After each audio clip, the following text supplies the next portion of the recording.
Now everyone, let us see this question. The question says, what will be the amount of thymidine monophosphate in a double helix DNA if it has 23% cytidine monophosphate?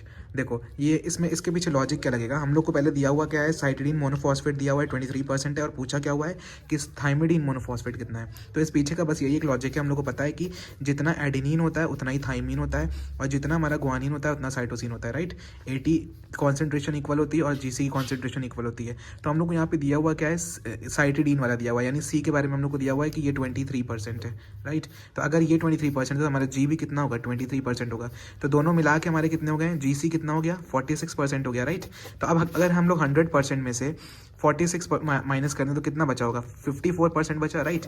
तो अब इसी 54% में adenine भी है और thymine भी है, ठीक. मतलब एडिनिन और थाइमिन दोनों का मिला के कितना है, एडिनिन और थाइमिन दोनों मिला के हमारा 54%. और हम लोग को पता है कि दोनों इक्वल अमाउंट में प्रेजेंट होते हैं, जितना एडिनिन होगा उतना ही थाइमिन होगा.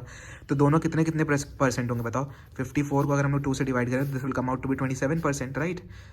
This will come out to be 27%. इसका मतलब है एडिनिन भी 27% है और थाइमिन भी 27% है, तभी वो दोनों मिलकर 54% बना रहे हैं, राइट.